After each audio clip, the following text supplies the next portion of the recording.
3 ans, je commençais à pêcher. Hein. On l'a dans le sang, ça. C'est dans le sang. C'est un 6e sens.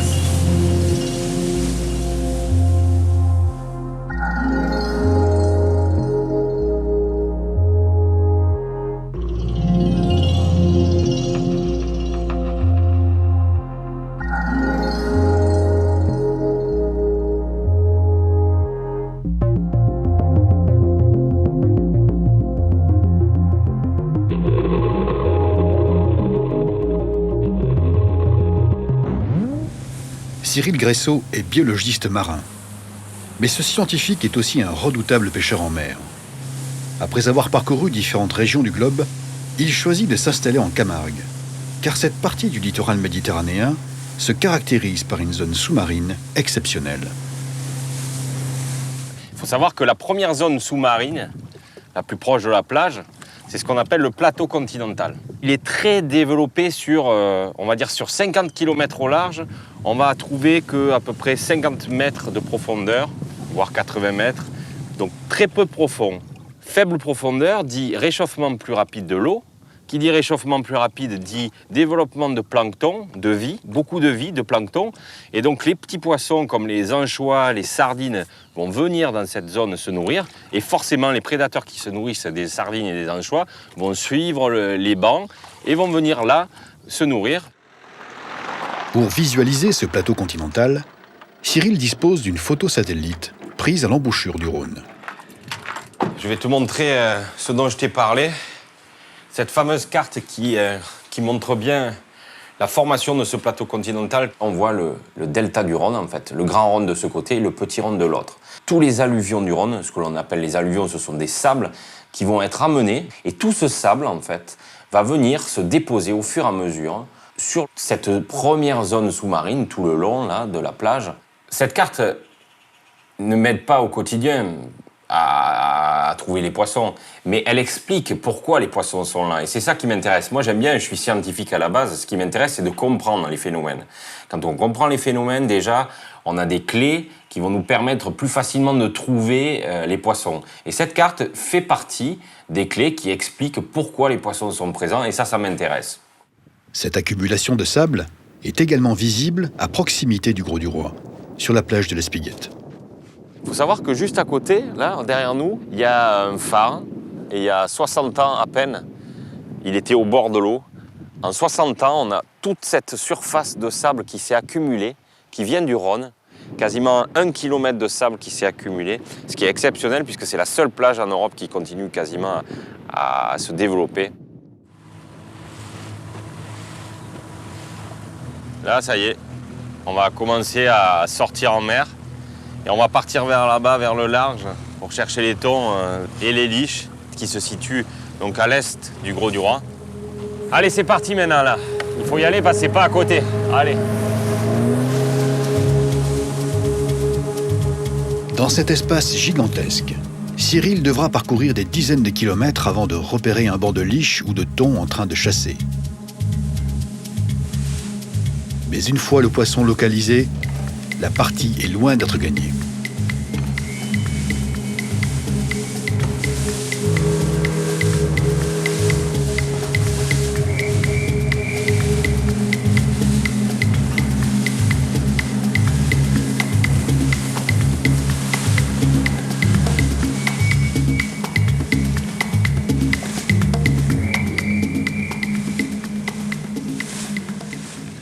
Tu vois le poisson là? Là, ça veut dire qu'il y a un banc. Et donc, il faut attendre hein, juste que le poisson remonte. C'est vraiment une traque. Donc, c'est tout le temps être en observation, tout le temps être en éveil.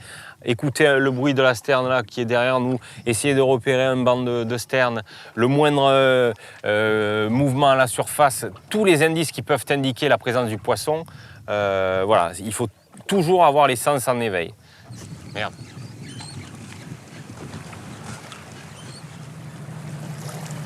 Ah, elle l'a vu encore. Regarde Marc, là, tu vois dessous la sterne? Tu l'as vu? Eh oui, bien sûr. C'est pas beau ça. La démonstration. Eh oui. Ah, je suis trop content, c'était trop beau. Une sterne, un poisson et boum. Excellent. Excellent. Là, tu vois, il n'y avait pas de chasse, il y avait juste un poisson. Là, il revient vers moi, tu vois. Là, il est en train de revenir vers moi. Donc là, tu reprends contact surtout. Là, tu en profites, tu peux le tracter. Au départ, accélération. Et juste après, il plonge. Tu vois, cette sterne, elle était seule. Et elle tournait, elle tournait. Et quand la sterne, elle tourne comme ça. Et donc, j'y suis allé. Et au moment où je suis allé, la sterne, elle est restée sur place. Elle a papillonné. Et je t'ai dit, il est dessous. J'ai jeté dessous et boum, l'attaque en direct, excellent. Allez, maintenant, c'est la gestion du combat.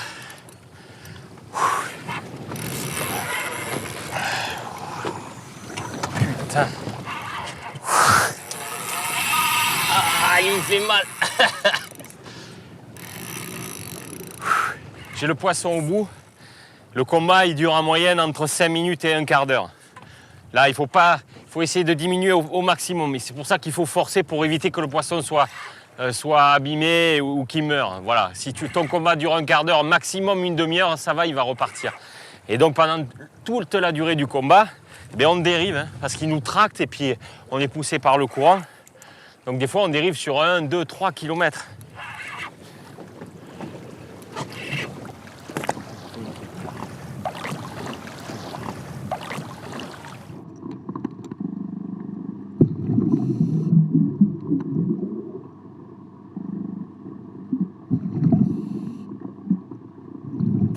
Quand il arrive au bord du bateau comme ça, c'est un peu le moment critique.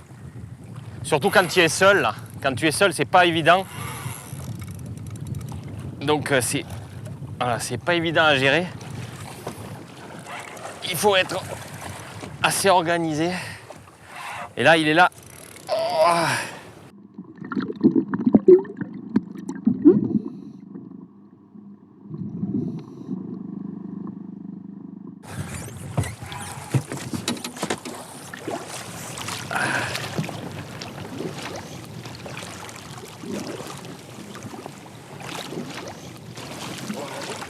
Du 15 juin au 15 octobre, et à condition d'obtenir une autorisation de pêche délivrée par les affaires maritimes, il est possible de pêcher le thon en no-kill.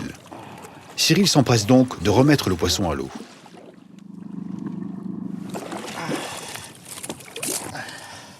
Et là, quand tu vois jaillir le poisson qui sort de nulle part, dans cette immensité qu'est la mer, c'est jouissif de te dire j'ai réussi à faire monter un poisson sur mon leurre alors qu'il n'y avait rien, qu'il n'y avait presque aucun indice.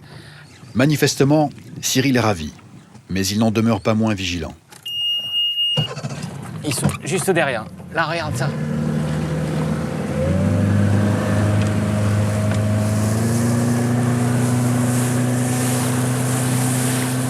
Oh, là-bas, c'est énorme. Là-bas, c'est énorme. Loin, là-bas, c'est gros, là. C'est bon, il y en a une vraiment belle, là-bas.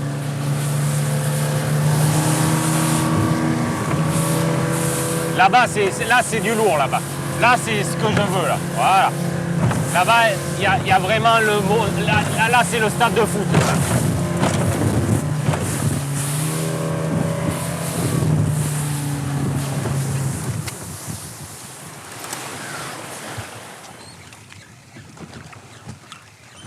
Oh, putain.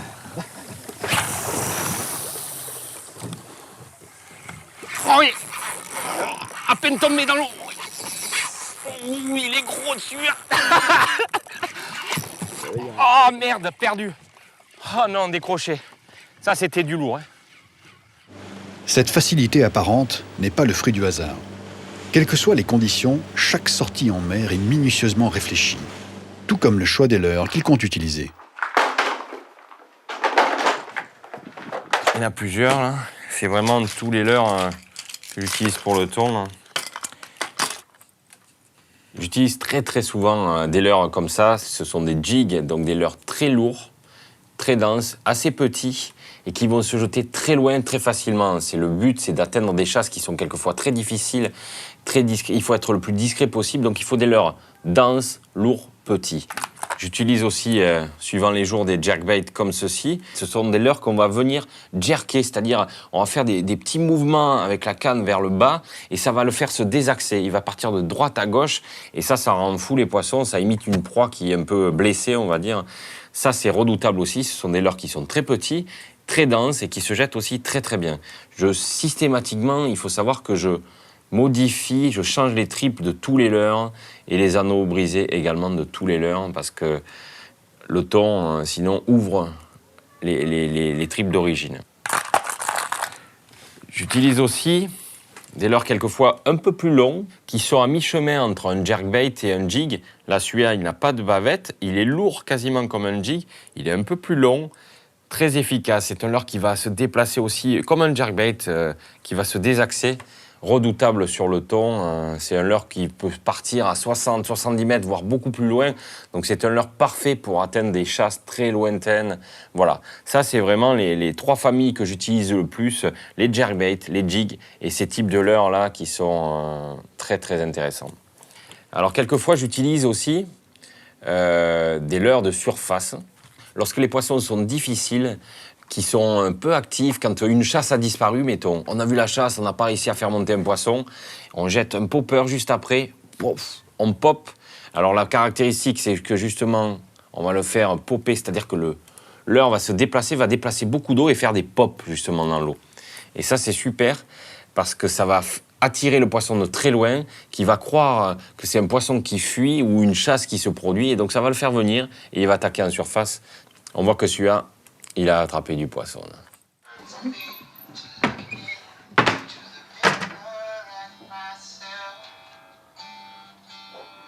Allez.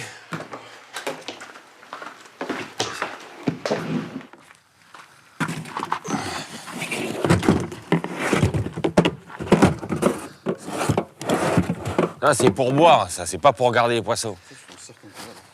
Ça, je m'en sers justement quand on va pêcher la liche. La liche et le loup, c'est vraiment un outil indispensable. Voilà.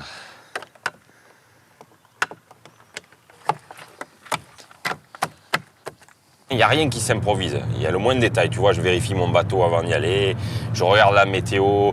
Mes cannes sont vérifiées, les nœuds sont refaits. Surtout quand on va pêcher des poissons comme la liche et le thon, on n'a pas le droit à l'erreur. Donc il faut vérifier tout. Et surtout, même la sécurité, on part en mer, c'est un milieu qui peut être dangereux. Donc il ne faut pas prendre de risques. Donc tout l'équipement de sécurité révisé, un bon moteur, voilà, ça c'est vraiment indispensable de tout vérifier.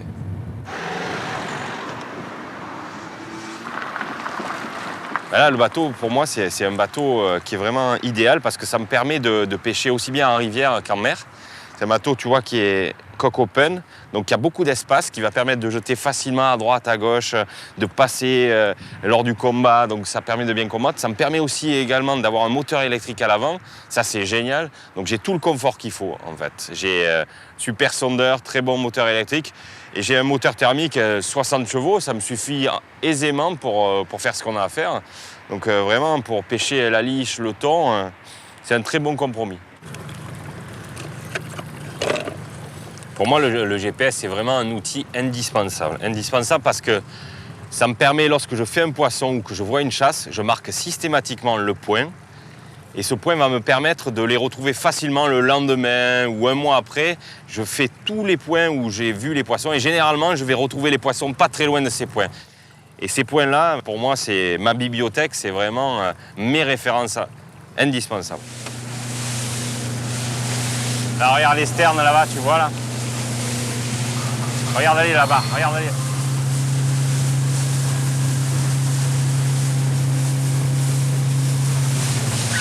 Ça, c'est une chasse de bonite, ça. Filme, hein. C'est une chasse de bonite, ça.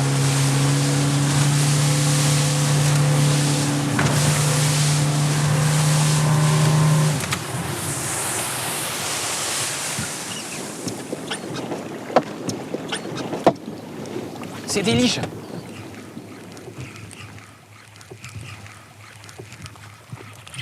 Oh yeah, j'ai une liche. Oh, j'ai pas le bon leurre, mais... Oh, Marc, là, c'est pas gagné. Là, il faut filmer. Ah oh, j'ai une liche. Oh. Oh. Là, c'est bon, ça. Ah oh. Oh là là, oh là là. Là, ça va être du sport, là. Là, ça va être du sport.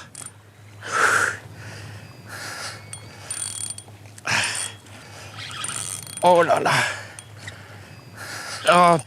Ah, il faut pas que je la perde.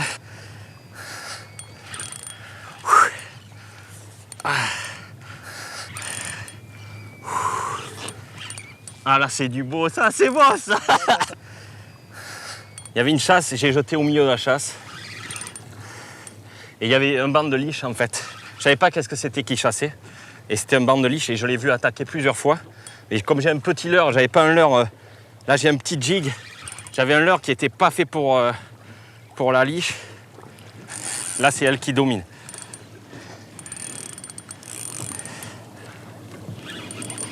Regarde, elle est en surface là-bas.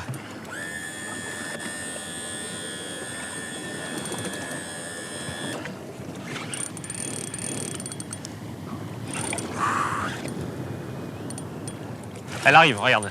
Elle est là.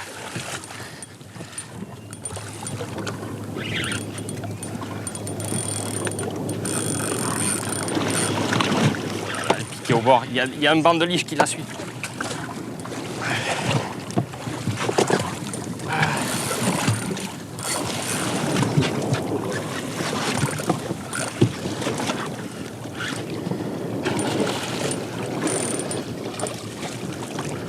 Oh, elle est piquée au bord.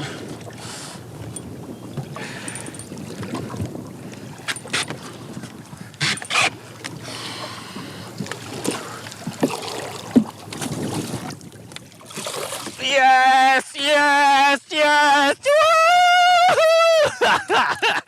Regarde ça. Au jig. Jig. Ça, c'est un poisson de la famille des caranguidés, très fuselé. Donc qui chasse en banc et qui est très rapide, très puissant avec un petit matériel comme j'ai attrapé. Ce serait vraiment super. Donc je vais la rejeter. Allez. Allez. Impeccable. Yahoo! On a le poisson que je voulais, le plus dur à attraper. Ce qu'on vient de faire, c'est hyper rare, il n'y en a pas beaucoup. Tous, ils la pêchent au vif. Là, comme on vient d'attraper une liche, c'est super. 1, 2, 3, off.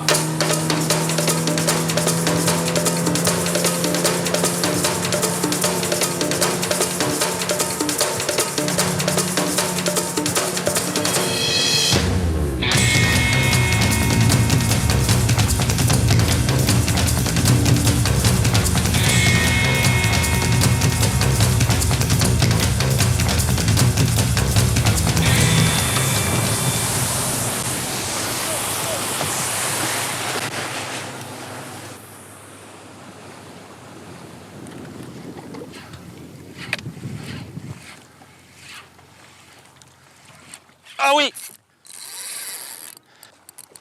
Yes!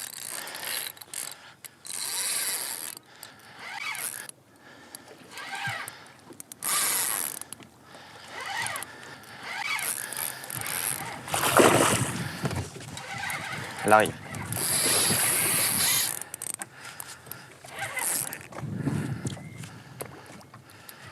Wouhou! Yeah! Ça, c'est du sport.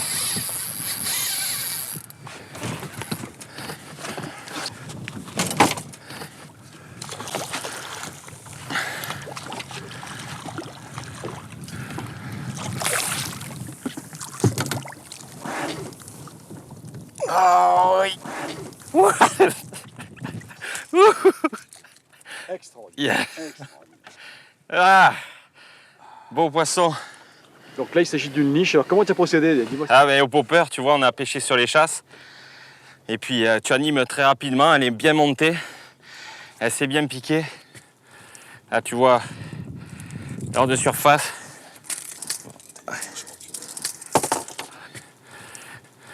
Là c'est un beau poisson qu'on peut garder là. Voilà. Allez, go. Voilà.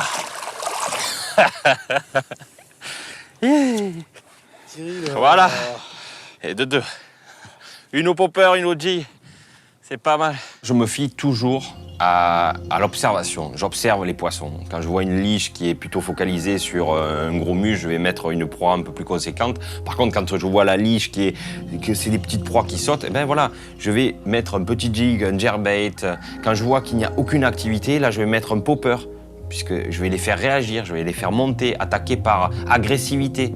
Voilà, c'est en fonction du comportement du poisson. Quelquefois, je suis en train de popper, il n'y a aucune activité, je pop, et d'un seul coup, il y a une liche qui attaque en surface, et là, ça te fait toujours un coup d'adrénaline, c'est incroyable, ça.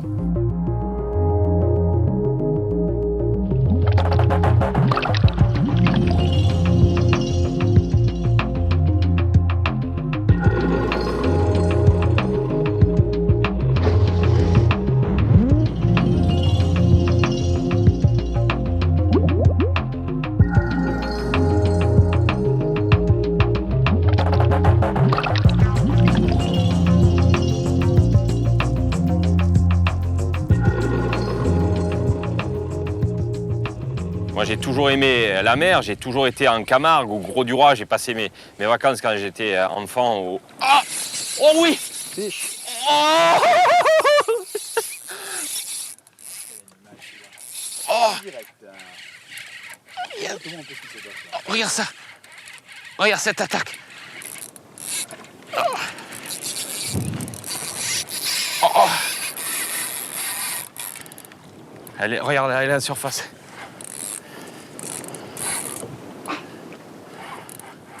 Oh, c'était beau ça!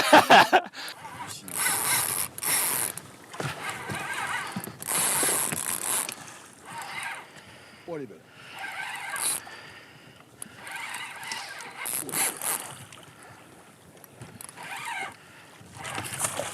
Oh, elle est pas très grosse.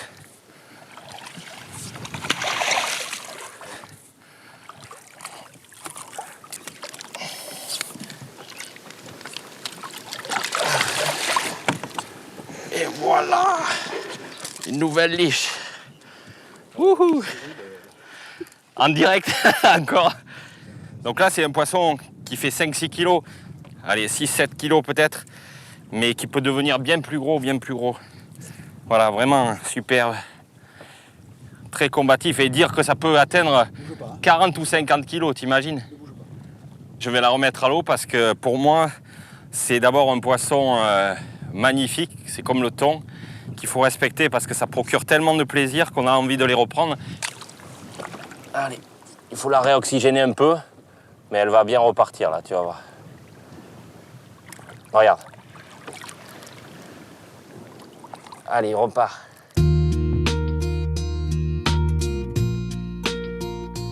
Après cette journée encourageante, Cyril décide de repartir dès le lendemain pour une journée de guidage avec un de ses clients.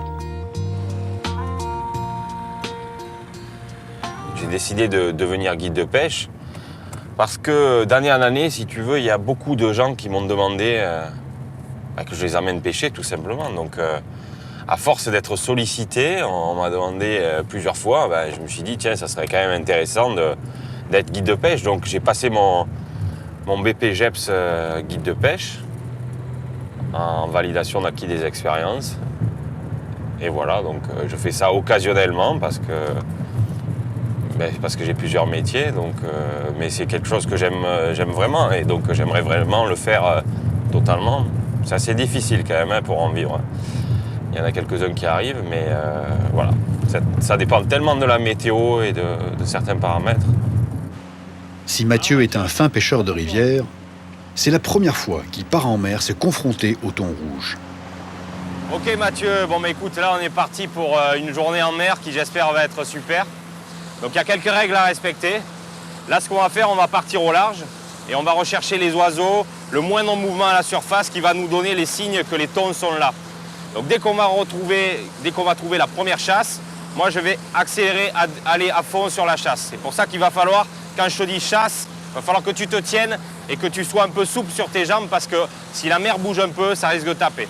Il y a des chances que ça soit moi qui ferre le premier poisson.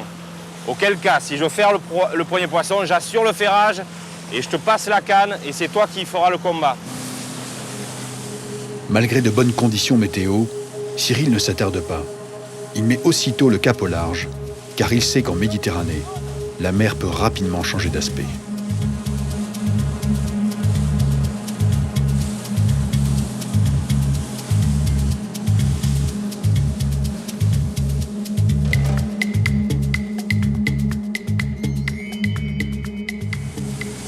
Il y a quelques oiseaux, il y a quelques sternes qui tournent.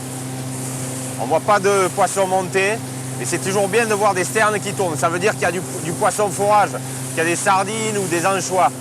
Donc tout ça, c'est bon signe. Ça veut dire déjà qu'il y a du poisson en place. Après, tant qu'on ne voit pas monter en surface, on ne peut pas savoir s'il y a les prédateurs derrière, comme les thons, les bonites ou autres. Il faut attendre. Mais ça bouge en tout cas.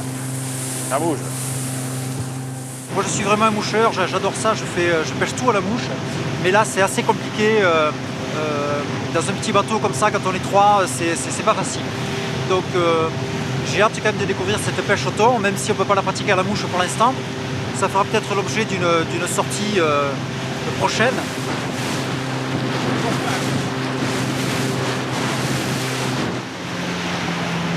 Tu l'as bien en surface là, un gros poisson. En gros, là c'est très difficile de pêcher des poissons comme ça qui sont solitaires. Derrière nous, pas loin. Il était par là. Ouais, ça peut arriver, tu vois, qu'on voit un poisson qui saute derrière, on y va, on jette derrière le remous, ça peut arriver qu'il morde. Mais c'est plus difficile quand même, donc comme on débute la journée, on va plutôt se concentrer à rechercher des jolies chasses où on aura beaucoup plus de chances de faire du poisson. Est-ce qu'ils chassent en groupe? Est-ce qu'il y a des poissons solitaires? Comment ça se passe?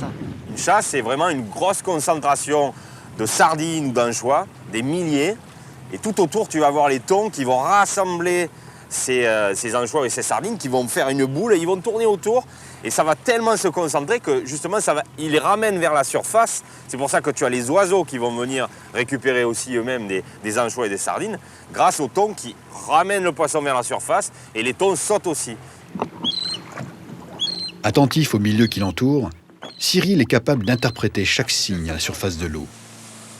Ses observations sont précieuses et chaque année, il rencontre Jean-Marc Fromentin, chercheur à l'Ifremer et spécialiste du thon rouge, pour faire le point sur cette population. Tu as des photos justement de prises de vue aériennes qui peuvent être intéressantes pour voir comment tu fais.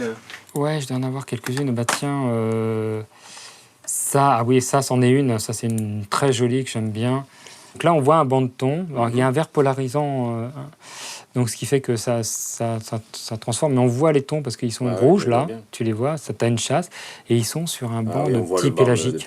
Tu vois, en chasse qui est en fuite. Oui, ils sont vraiment concentrés à mort. Super concentrés, là, tu peux y aller, c'est dur comme ça. Sûr que là... Et ils sont en fuite. Et là, voilà, donc nous, on spot ça. Et donc, on sait... Je pensais que tu voyais juste le sommet de l'iceberg, c'est-à-dire les individus que je vois chasser en surface. Je me disais, peut-être que... on n'en voit que quelques-uns au-dessus, mais qu'au-dessous, il y en a partout. Et en fait, là, j'ai l'impression de voir sur la photo Ils sont tous en surface. qu'ils sont tous en surface. Donc, Quand ils sont en chasse, l'impression qu'on a, c'est quand même qu'ils sont vraiment en surface. Par contre, des fois, ce qu'on fait, il y en a qui sont en subsurface. Et donc, ils font pas, on tu les vois... voit surfer d'ailleurs, voilà, on les voit surfer. Ouais, tu vois là, tu vois, si tu n'as pas de... Si t'as pas de polarisant, tu les vois pas, ceux-là. Tout à fait. Tu vois que ceux qui sont vraiment en surface.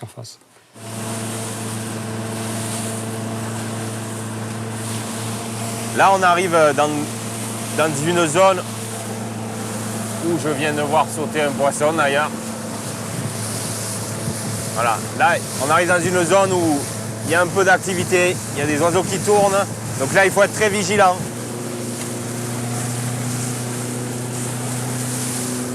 Quelquefois, sur un groupe de sternes, tu peux avoir 10, 15, 20 sternes, tu vois. Sauf qu'il y en a une ou deux qui vont te donner l'indication vraiment de savoir où est le poisson. Il y en a qui se dispersent, elles partent, et tu en as une qui tournoie vraiment un peu plus vite, et tu en as une autre qui...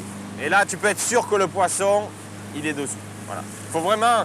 Ça, c'est quelque chose qui est assez fin à remarquer. Tu l'apprends au fur et à mesure.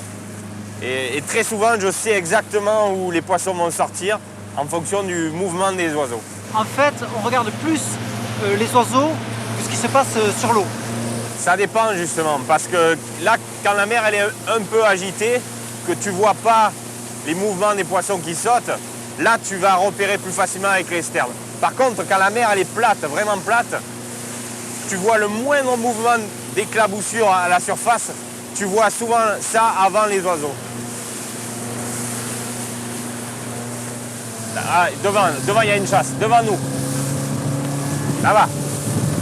Là, ça va sortir.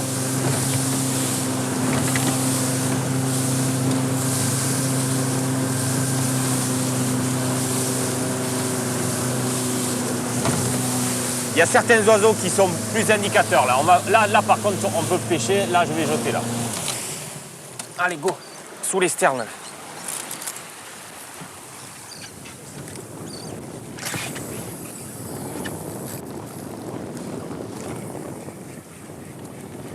Allez, allez. Ah oui, oui, fiche. Ouais, Mathieu, à toi, viens. Je te donne la canne. Allez. Yes. Allez.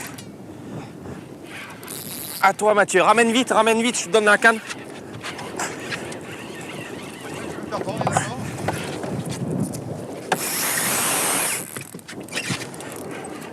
Allez, à toi. Allez. Je t'expliquerai. Allez, profite. Je laisse partir là. Ouais.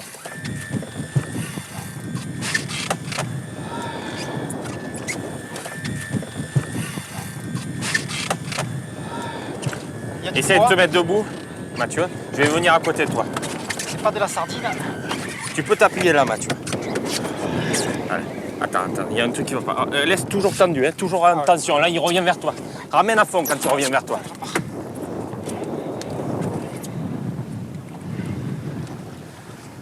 J'ai l'impression que ça tire un peu là. Là, c'est un peu. Tu peux y aller. Hein. Tu pompes. Je pompe avec la canne. Alors, non, mais et jamais tu montes la canne plus haut que 90. Pour toujours le sentir en tension. Voilà. Là, fais gaffe, il passe dessous. Avance. Avance, Mathieu. Passe bien au large. Surtout, tu ne touches pas le fil au bord. Si tu veux, je te montre un peu comment pomper. Sinon, ça peut durer des heures, là. Regarde. Tu prends le fil. Là, tu prends comme ça. Regarde, tu tiens la bobine. Regarde. Là. Okay. Tu tiens et tu ramènes. OK? Pas trop. Tu montes pas plus à la canne. Tu baisses comme ça, là. OK. Allez,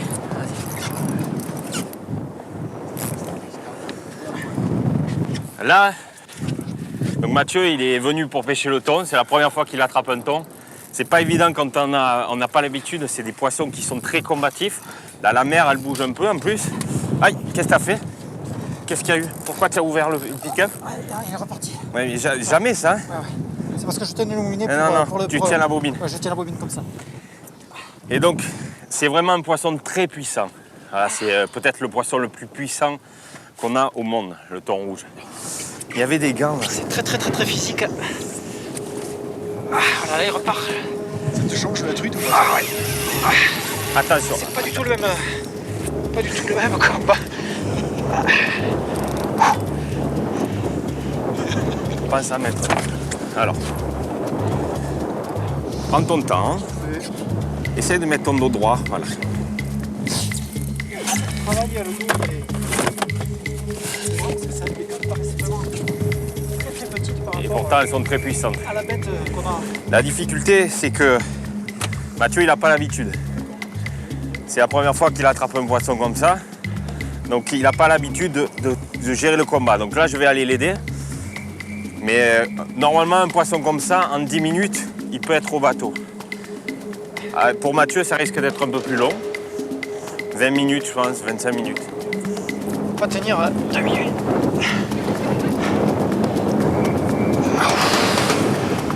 Ah, je sens qu'il vient, mais il repart. Positionne-toi si tu veux te positionner. Du cœur, c'est assez violent aussi. Si tu veux que je prenne le relais, que tu te reposes, je peux aussi. C'est toi. Là, il repart. Tu pompes comme ça. Hop, un coup. Tu Là, peux je pense que tu vas prendre un peu le relais. Tu tiens un peu plus? Ouais, c'est fatigant. Je te passe un peu. Allez, vas-y. C'est sur ton niveau du dos. Allez. Mathieu, t'inquiète pas. Enfin, Ça Marc. tétanise au niveau des bras et au niveau des jambes.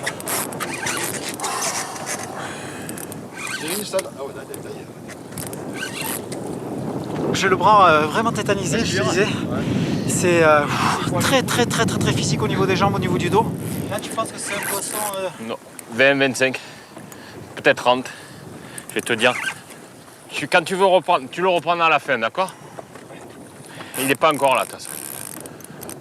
Tu as vu, c'est puissant. Hein, tu vois, c'est... il n'est pas encore là, je vous garantis.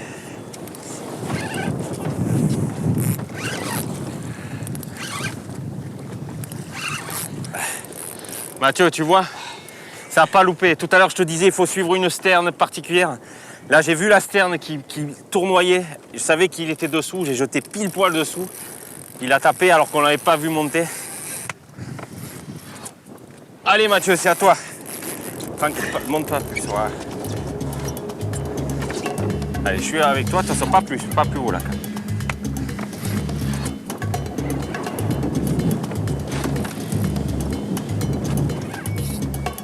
De toute façon, il faut aller au bout de la souffrance parce que tu sais, c'est pas tous les jours qu'on pêche un thon. Hein.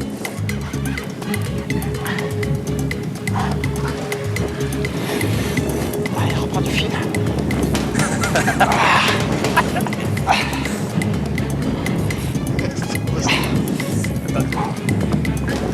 Je s'imagine un poisson de... Si ça fait que 25 kg ou 30 kg. 80, je te dis. Ah, je sens plus mon bras droit.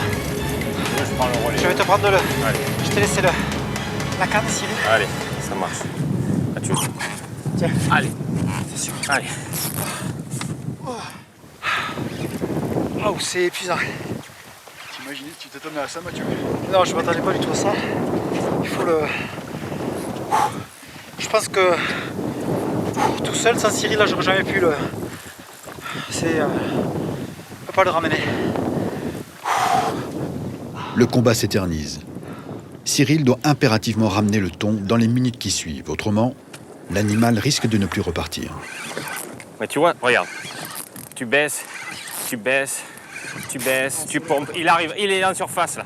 Il est en surface là. Il est là. Là. Ah oui. Alors Mathieu, là, il faut pas déconner parce que là, le moment critique.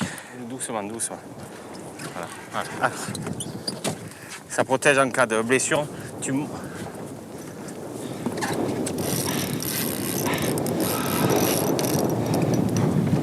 Allez, vas-y, tu vas l'avoir. À un moment donné, dès qu'il arrive en surface, tu essaieras de lui maintenir la tête hors de l'eau. Fais gaffe, il va repasser sous le bateau. Attends, je vais resserrer un peu.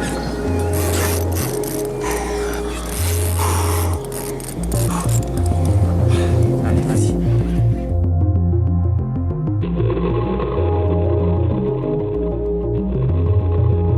Essaye de le tourner vers l'autre côté. J'ai envie de trembler là, c'est très dur.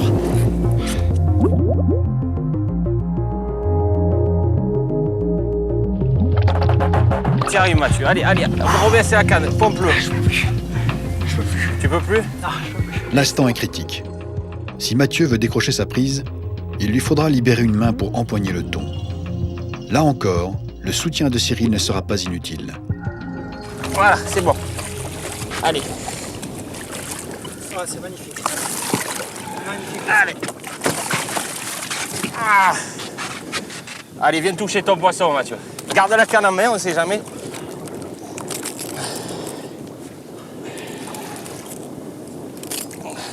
Voilà. Range la canne. Viens le toucher avant que je le rejette. Allez. C'est magnifique. Allez. Tu le sens pas? C'est un poisson de Tu peux le sortir? plus Non. de 20 kg. Allez, je le rejette. 1, 2, 3. Allez, repars. Voilà, comme il est reparti. Hé, Mathieu! Ah! Yes! Bien joué! Wouhou! Bon les gars, bravo. Bon, ben... Allez, là, tu vas te reposer un peu, là.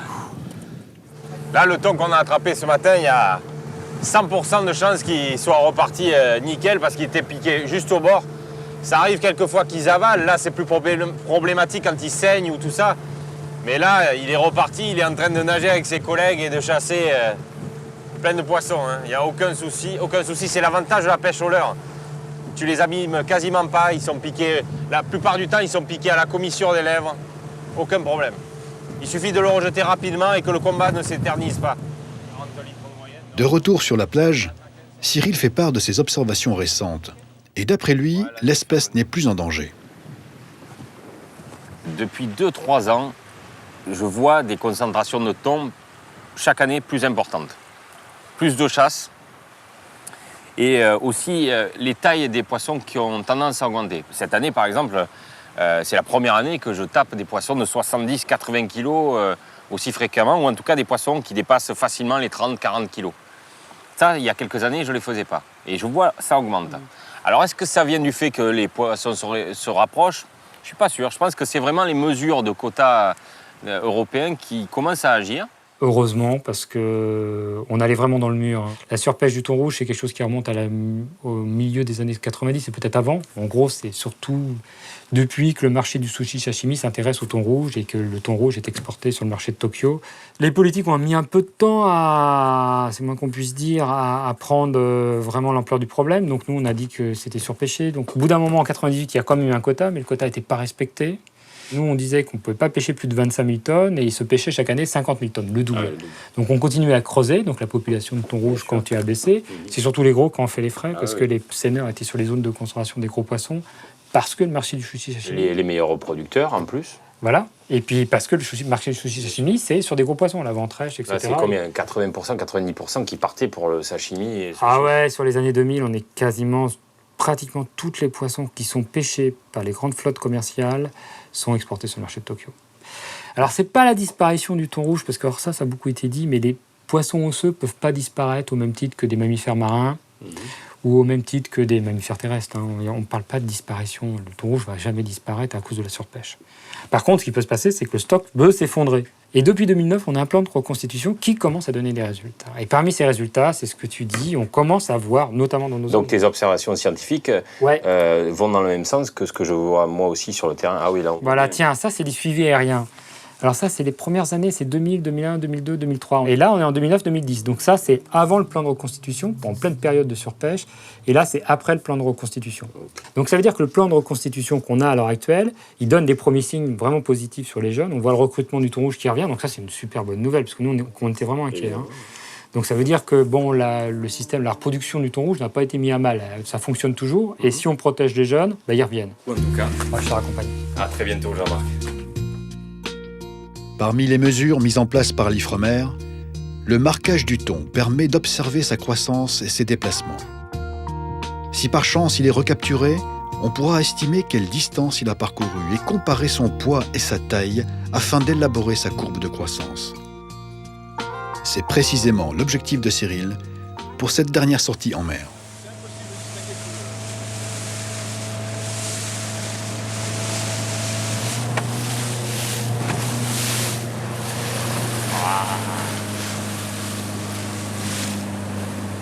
Les conditions ne sont pas faciles, on ne peut pas accéder dessus.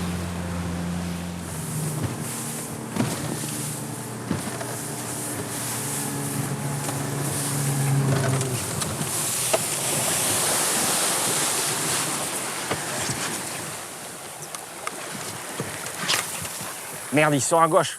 Ah.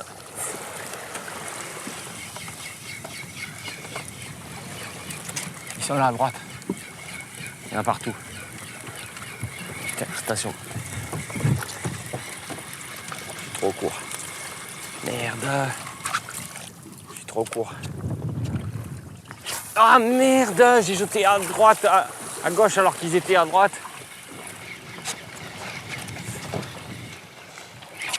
Oh putain, il a loupé, tu as vu l'attaque?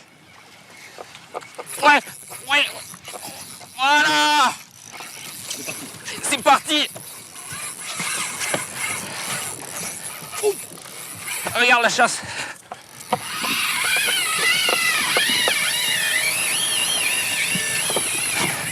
Regarde la chasse, Marc. Voilà, c'était beau ça. Hein.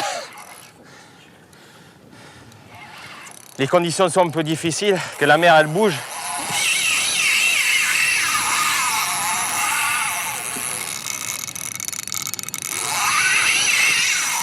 Et le plus dur, c'est toujours trouver la chasse, la première chasse. Et là, on est tombé sur une vraiment belle chasse. Ils ont chassé tout autour du bateau. Et la mer, elle est un peu agitée, donc c'est jamais évident. Le thon est un infatigable migrateur. Comme les requins, il est dépourvu de vessie natatoire et s'il cesse de nager, il coule. Là, après le rush du départ, là, quand ça part à fond, tu laisses partir, il n'y a rien à faire.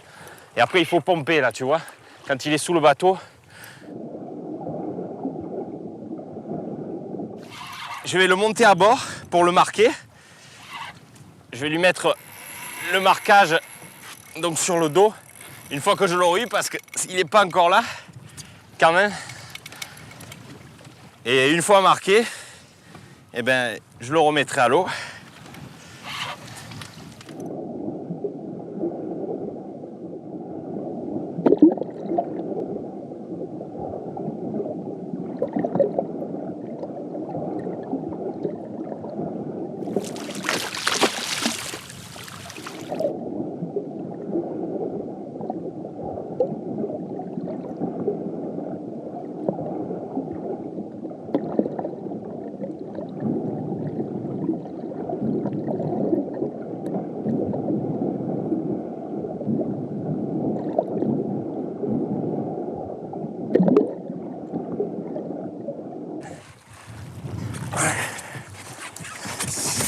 Allez, là, on le recouvre, on le protège.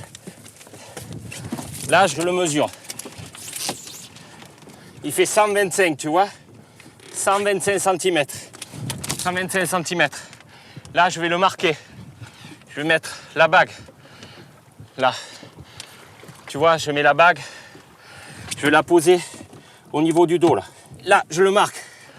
Voilà, hop, j'ai posé la bague.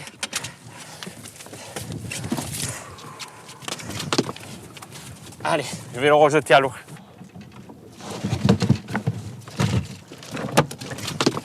Donc là, allez, fini. Là, j'arriverai pas à le prendre en même temps. J'arriverai pas.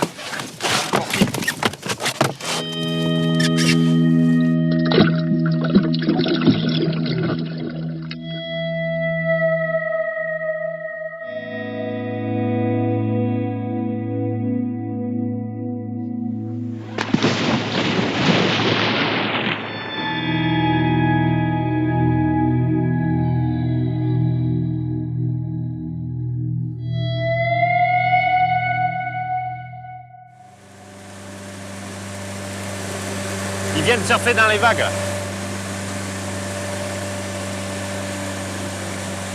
Incroyable, des grands dauphins, des Tursiops truncatus. Voilà les cétacés de la famille. Donc on va trouver les dauphins, les baleines dans cette famille-là.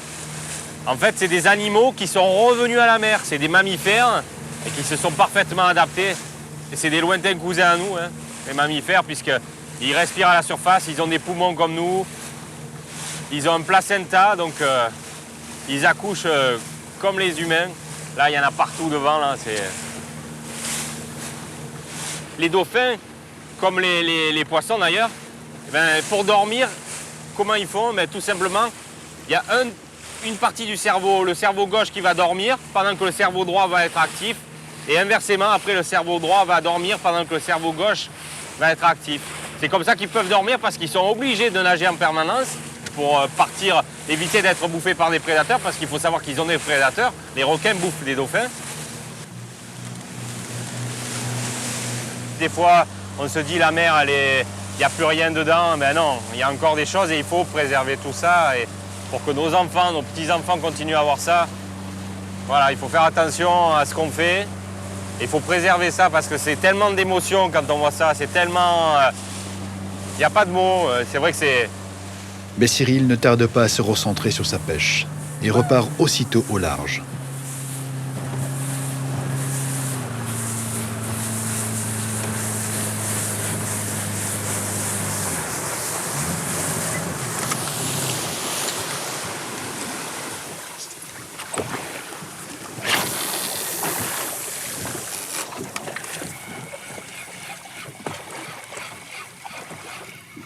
Oh putain. Oui, yes, yes. Oh yes. Yes. Et voilà. C'est parti. Oh. Ah, il s'est décroché, tu le crois? Ah non, non, il revenait vers moi. Ah. Oh oui. Oh. Pas content. Pas content, pas content. C'est pas une pêche hyper technique. La gestion du combat, c'est une habitude. Mais vraiment, la touche, c'est tout ce qui compte, c'est vraiment le lancer. Si tu réussis ton lancer, que tu es au bon endroit, tu as toutes les chances de réussir. Ah, il veut pas monter celui-là. Putain, cassé.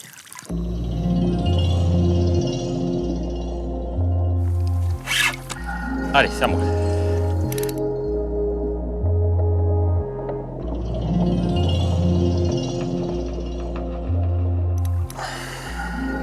Il arrive. J'ai essayé.